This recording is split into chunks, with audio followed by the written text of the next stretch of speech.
AFC North division rivalry game. One team is headed in the right direction, and the other, well, let's just say it hasn't been pretty. And drives to the corner, touchdown. It's the story of two young quarterbacks. One who is thriving and on the verge of stardom.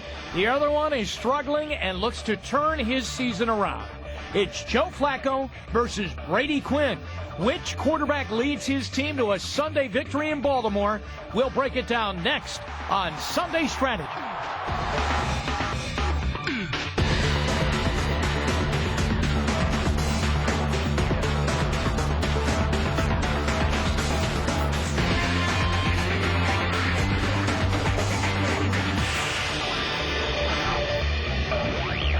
Hi, everybody. Welcome into the Lexus Sunday Strategy studio here at SportsTime Ohio. I'm Jim Donovan as we get set for week 3 for the Browns. Still looking for that tough first win to get after the Browns go 0-2 with losses to the Vikings and, of course, last week out in Denver to the Broncos. On the other side of the ledger, though, Baltimore is out of the gate very quickly. An impressive win on the opening week against Kansas City. If you thought that was good, Sunday was better. On the road in San Diego, they beat the Chargers. So it's the AFC North divisional opener for both teams. Let's break it down. To do so, we are calling upon Sam Rutigliano, the Plain Dealers' Tony Grossi, and Doug Dieken, my partner on the Browns radio network. Now, point number 1 as we get set for this game at M&T Bank Stadium. How do we get Brady Quinn going? How do we get that offense going? But specifically Quinn. He struggled against Minnesota, but he even struggled more last Sunday against Denver. Protection has not been good. Confidence is not good, Sam. How do we get him confident and efficient and getting that offense going, all the while trying to do it against a great defense? Well, number one,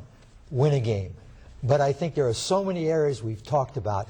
The key one would be the running game. If you look at Joe Flacco and the 3 running backs, they ran for over 2,000 yards. If you look at Ryan at Atlanta, the running back Turner, ran for over 1,500 yards. And these were 2 rookies.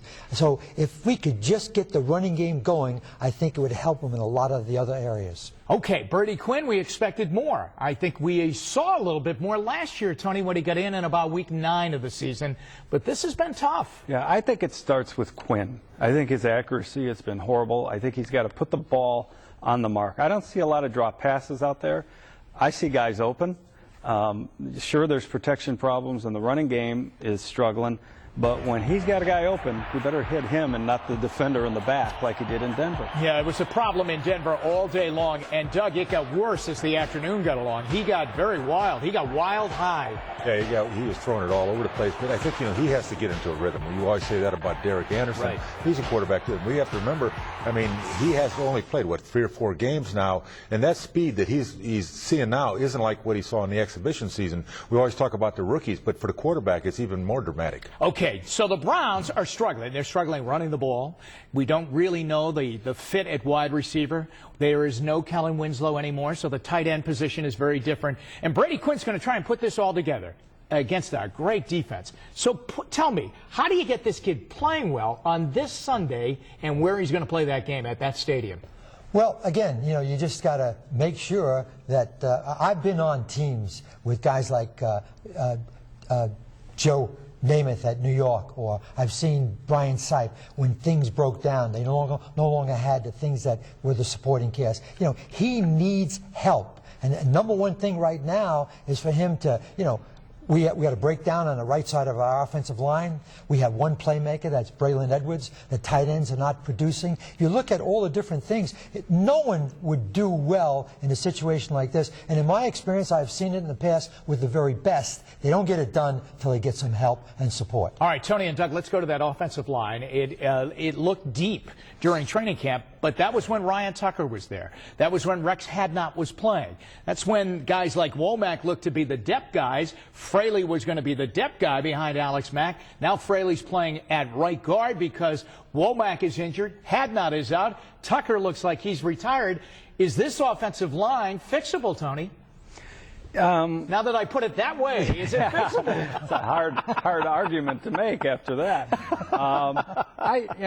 It is, as the coaches say, it is what it is. There's not going to be a Pro Bowl fall from the sky. They better make it work because they brought in new players. They got a rookie who's going to get better at center, and Hadnot will come at some point, but they have to play with what they got. Well, it's kind of like a quarterback. If you can get the running game going, it's going to help them, because now, last week they got in a situation where they had to throw the ball. And if you've got a tackle that's got a speed rusher on the outside and you're in a noisy environment on the road, it's tough. The other thing is you have to realize, when you got to help the guy, out at that tackle position who's out on the island, and the quarterback cannot hold onto the ball all that long. Yeah,